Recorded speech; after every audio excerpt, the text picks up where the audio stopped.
Good evening. It could be more than just a pipe dream. The Prime Minister is back on Parliament Hill today after meeting with the U.S. President. CTV News confirms the two discussed reviving the Keystone XL pipeline during their talk. I'm pleased to see that it's elevated. Keystone XL would run from Alberta to Nebraska. Previous proposals were rejected by Barack Obama and Joe Biden.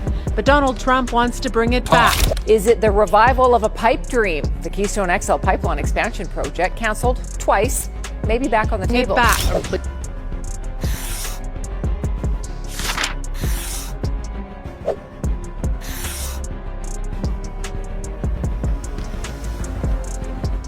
Something big and a little unexpected has leaked out of Washington, and if it's true, it could reshape the entire trade dynamic between Canada and the United States.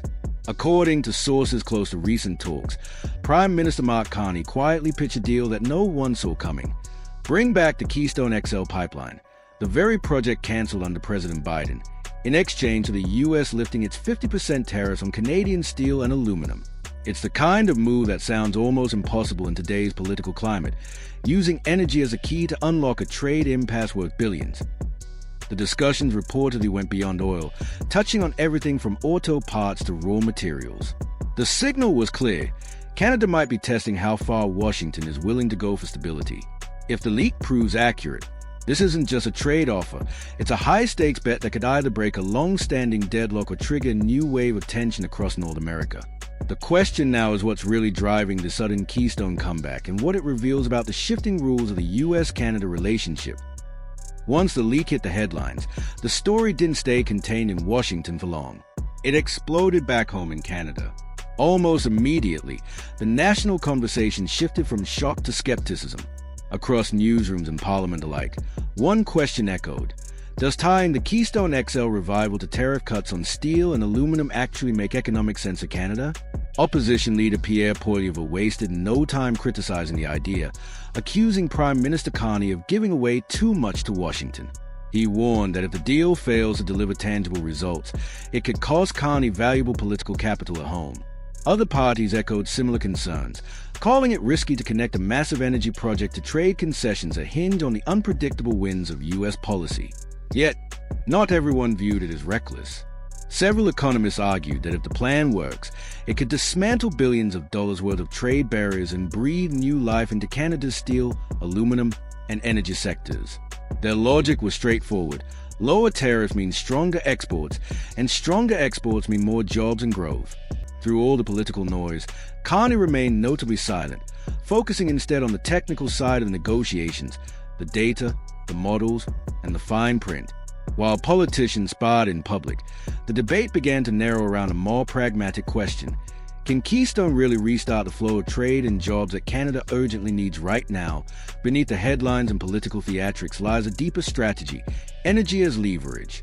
For years, Canada's exports have been constrained by Washington's 50% tariffs on steel and aluminum, measures that have quietly drained billions from cross-border industries. Those tariffs have hit hardest in manufacturing hubs like Ontario and Quebec, where both metals are essential for cars, construction, and machinery. Ironically, Canada remains America's single largest supplier of these very materials, especially aluminum, which accounts for roughly 60% of total U.S. imports. That dependence gives Ottawa a unique bargaining chip. By linking the revival of Keystone XL to a rollback of tariffs, Carney appears to be reframing energy not just as a commodity, but as a negotiating tool, a way to restore export advantages lost during years of trade friction. For the U.S., the attraction is equally clear. A secure flow of Canadian crude would stabilize supply for refineries along the Gulf Coast, reducing reliance on more volatile or politically sensitive regions.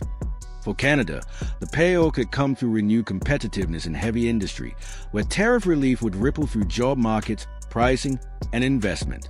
According to officials familiar with the talks, both sides have now agreed to conduct a feasibility assessment of a potential trade-for-energy framework in the coming weeks. On paper, the idea looks like a textbook case of mutual benefit. America gains stability, and Canada gains access. But as history often shows, even win-win deals come with hidden costs. The next phase of negotiations will reveal just how much each side is willing to concede to make it work. And nowhere is that pressure clearer than in Alberta, the heart of Canada's oil industry and the province most eager to see Keystone revived. Behind Ottawa's trade calculus lies a simple reality. Alberta is running out of export capacity. Oil remains Canada's top export, worth about $130 billion to the U.S. in 2023, but existing pipelines are nearing their limits. The Trans Mountain expansion, completed in 2024, boosted capacity to around 890,000 barrels per day. Yet, forecasts suggest that even this expanded network could be maxed out by 2027 or 2028. That looming bottleneck threatens to choke off billions in potential revenue and investment if no new route is established. For Alberta producers, Keystone XL represents the most direct and cost-efficient path to Gulf Coast refineries designed specifically for Canadian crude. Reopening that corridor could mean lower shipping costs, steady demand, and renewed confidence among investors who have grown wary of Canada's energy bottlenecks. In short, for the oil patch, Keystone's return isn't just about trade. It's about survival still. Even as the economic arguments stack up, the politics remain delicate. Any hint of reviving a pipeline once buried by environmental and political backlash will ignite fierce debate in both countries. U.S. policymakers face pressure from climate advocates, while Canadian leaders must balance economic urgency with environmental commitments. Yet, for all the controversy, the idea underscores a larger truth about the modern U.S.-Canada relationship. The lines between energy and trade are blurring. What was once a straightforward commodities partnership has become a complex negotiation over leverage, dependency, and political will. In that sense, the rumored Keystone deal isn't just about oil or tariffs.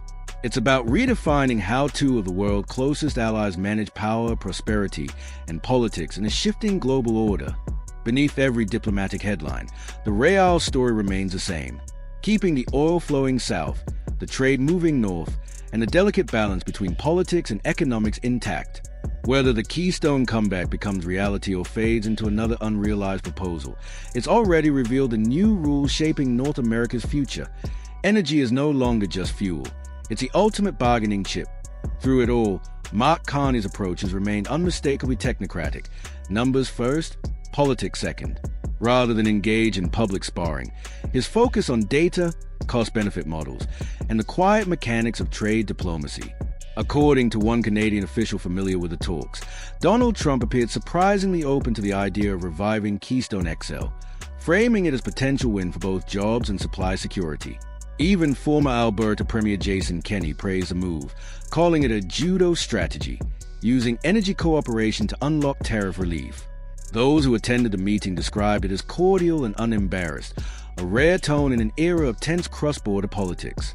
American outlets went further, calling it the first genuinely productive session in the latest round of Canada-U.S. trade talks. Carney's method reflects a clear priority: economic stability over political theater. It's a reminder that diplomacy isn't always about making noise. Sometimes it's about quietly moving billions across a border. If negotiations advance as planned, the economic ripple effects could be substantial. For Canada, success would mean dismantling one of its most punishing trade barriers, the 50% U.S. tariffs on steel and aluminum, and reopening the industrial value chain that links its factories and refineries to American markets. Those tariffs have driven up production costs across Ontario and Quebec, hurting manufacturers who depend on imported metals just as global competition tightens. Removing them could restore export competitiveness, revive stalled projects, and stabilize prices across key industrial sectors. Meanwhile, a revived Keystone XL pipeline would inject new life into Canada's heavy industries, oil, steel, and construction, generating jobs and investment opportunities at a scale few other policies could match. It would also help Ottawa recover ground lost during years of tariff escalation, when Canadian firms were forced to absorb higher costs just to stay afloat. Carney's government has already hinted at transitional support measures to cushion any short-term disruptions as trade patterns adjust, including extended employment insurance, deferred corporate taxes, and credit relief for affected industries. But beyond immediate gains, the broader objective is strategic: to reinforce domestic capacity and reduce Canada's vulnerability to U.S. trade cycles. Whether that goal can be fully realized through one agreement remains uncertain, but for the first time in years, the idea of a true economic reset feels within reach. Zooming out, the Keystone proposal is only one piece of a much larger puzzle, part of a long-term effort to position Canada as a stable, clean energy hub for the Western world. With vast natural resources, political predictability, and growing investment in low-carbon technologies, Canada is quietly building leverage in a global energy market defined by volatility and transition. Today, it stands as the world's fourth largest oil exporter and among the top 5 producers of natural gas. But its ambitions stretch further. The $40 billion LNG Canada project is already redrawing global trade routes, sending